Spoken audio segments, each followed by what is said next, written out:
Good morning. It's good to be with you today. Good to be with you during the fellowship before the service. And so let's get started with this morning's message. In her book, Braving the Wilderness, research professor Brene Brown recounts a story of women who lived in a village and would gather by the river often to wash their clothes together. These women all moved on to the latest technology, basically washing machines. And not long after they did that, the rates of depression in the village really increased.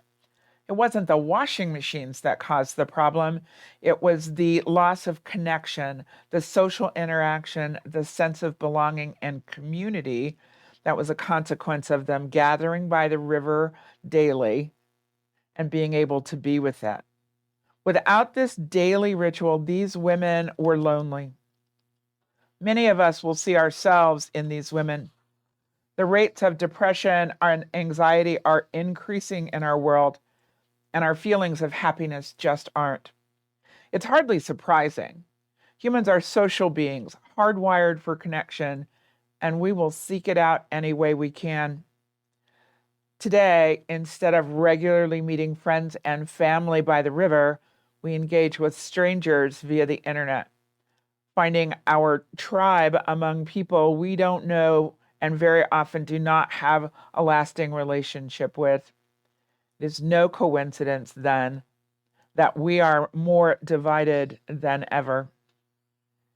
It is indeed, friends, hard to find a sense of home in an increasingly divided, hostile, and angry world. What is home? When you think of home, what is it that first springs to mind for you? As a military kid, we moved every 9 to 12 months as I grew up. By the time I was a sophomore in high school, I had been to 14 different schools. If it sounds like a lot, let me just assure you it is. I was so tired of moving. Just as I got to have friends and have a feeling of home, all of a sudden we were off to the next space. Home for me often meant learning how to fit in as soon as possible when we got to a new Air Force base. If you've ever been the new person, and I'm sure you have at some point in your life, you know how important it is to observe what is happening around you in the new space. For example, do they call it pop or soda? Are you going to the movies or the show? What kinds of local churches are there and what do they offer? Who are the leaders, people, and customs you need to consider?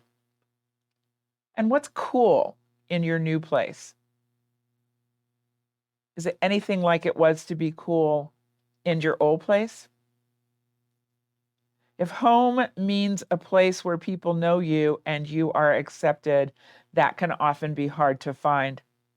So I want to talk to you this morning about what Paul does in the gospel passage. In the Acts passage that was just read, the concept of fitting in is evident through the encounter of the Apostle Paul in Athens.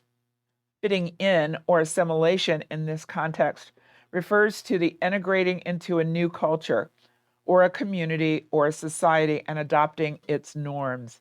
It is fitting in. It also involves a mutual transformation whereby the individual and the community are influenced by each other with regard to values and practices. I have to tell you, this passage is one of my favorites because Paul does not go in immediately judging. He goes in to find out what's going on in the area and then forms what he says to them based on what he's already seen. And what he's seen is that there is a prevalence of idol worship in the city. He engages with the Jews and the devout persons in the synagogue, as well as the philosophers in the marketplace. So he goes around and makes connections with all sorts of people. Paul seeks, to understand the Athenians' beliefs and customs to connect with them effectively and share the gospel. This idea of understanding what's going on around you can help you to feel at home and help people to see you as one of them. so that you can feel at home with the people as well. So comparing the person that's new and trying to fit into a new community to Paul's experience, we can identify some similarities. Sorry. So what Paul does is he observes and he tries to understand. We all need to do that when we move into a new community. It helps us to establish common ground. He adapts. Fitting in requires adaptation as much as we want to say that we're just going to be ourselves. He uses their altar to an unknown God as a starting point to begin to introduce them to the one true God. Similarly, as we moved from town to town, it was necessary for me to adjust my behavior, language, or attire to align with the community's norms. Funny story, I can pick up anybody's accent within 30 seconds of talking to them. So when I was in the corporate world, it was really interesting to talk with my New Jersey colleagues in the morning and my Savannah, Georgia colleagues in the afternoon, because I always picked up the accent. And my Phoenix colleagues would go, "Wait, what just happened? Where are you from? What are you doing?" But it was necessary skill for me to learn when I was growing up, right? Cultural exchange. Fitting in also involves a two-way exchange of the culture. In the passage, Paul compares, he's bringing the message of Christianity to the Athenians. Still, he also engages with their ideas and belief.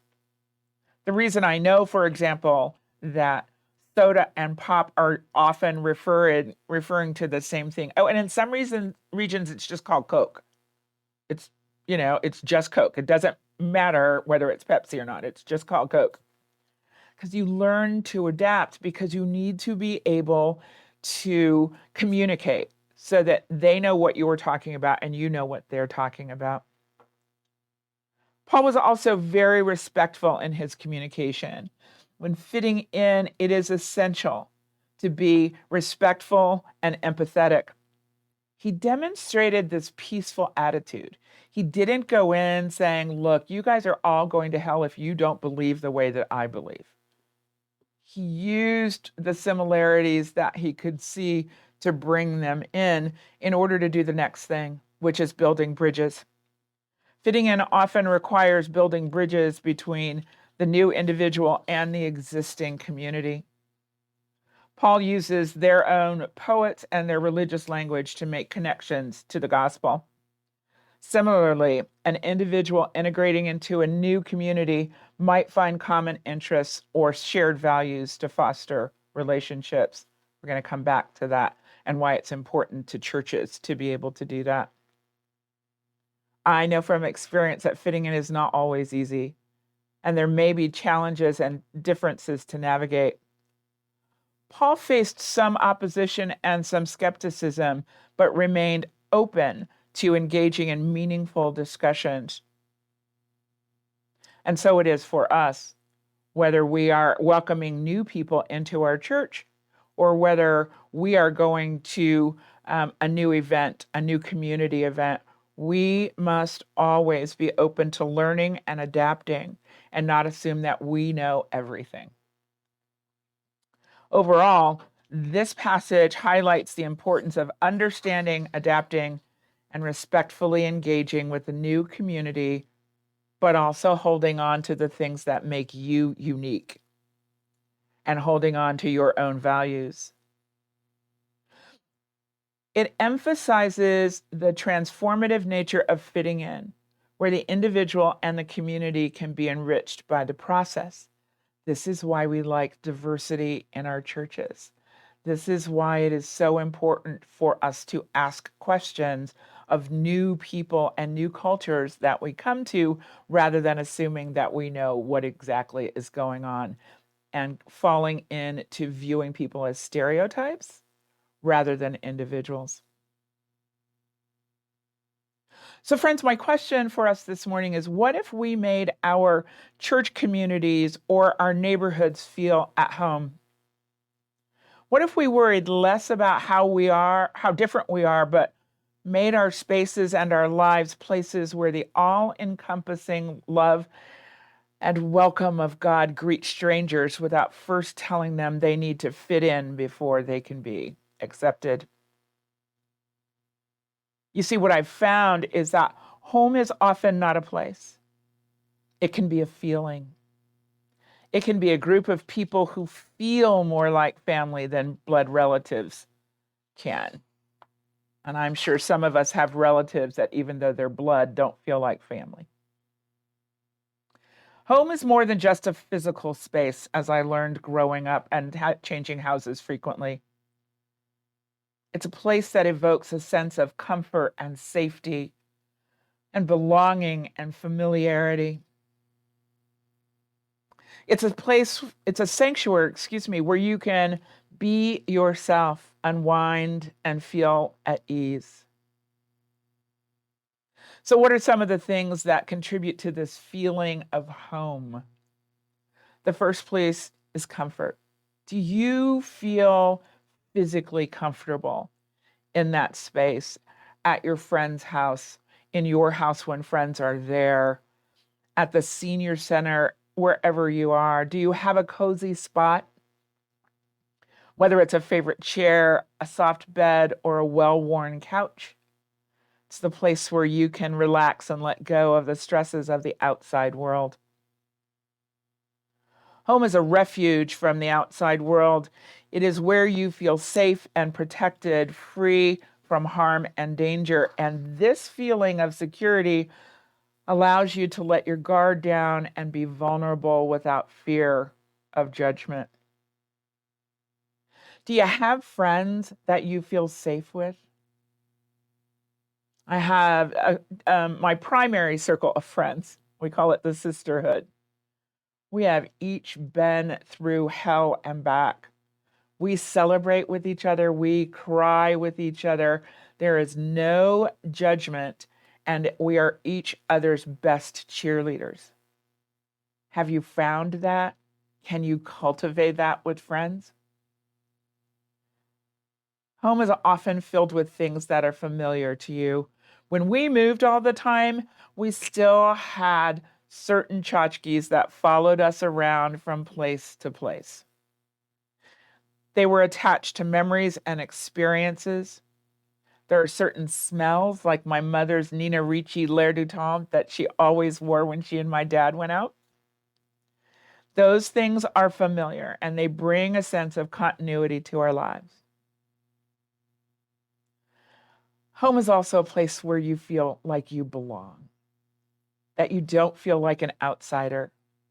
It's a place where you are accepted for who you are, surrounded by loved ones and cherished pets, where you can create deep connections and build meaningful relationships.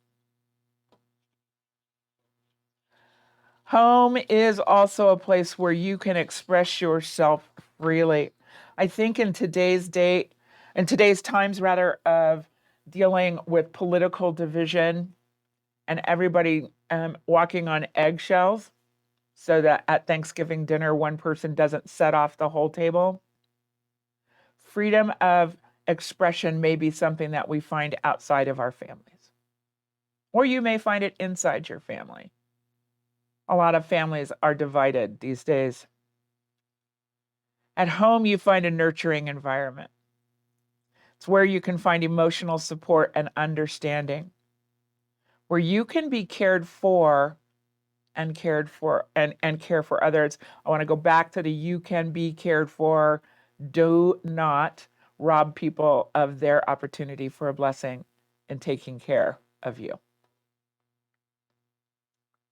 For some, not necessarily me, home is a place of simplicity, minimalism, and tranquility. So the tranquility is there. The minimalism is absolutely not there.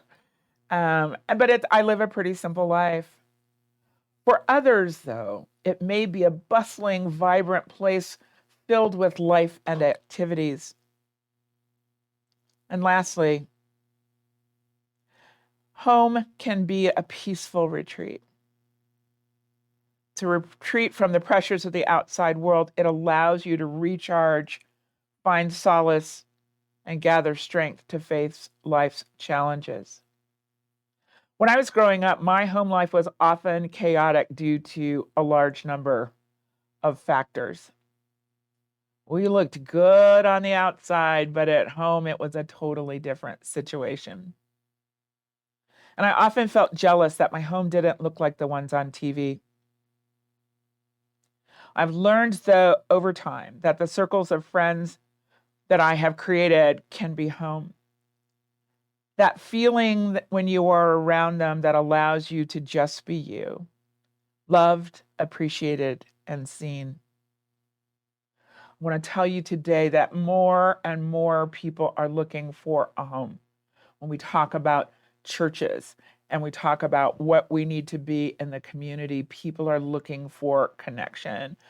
Almost 60% of adults in the United States right now are saying that they feel disconnected and lonely. So whether you do it in the church or whether you do it in your home, be aware that everybody is looking for connection. Everyone is searching for a home. Let's be that for new people in our lives, our churches, and our communities. Amen.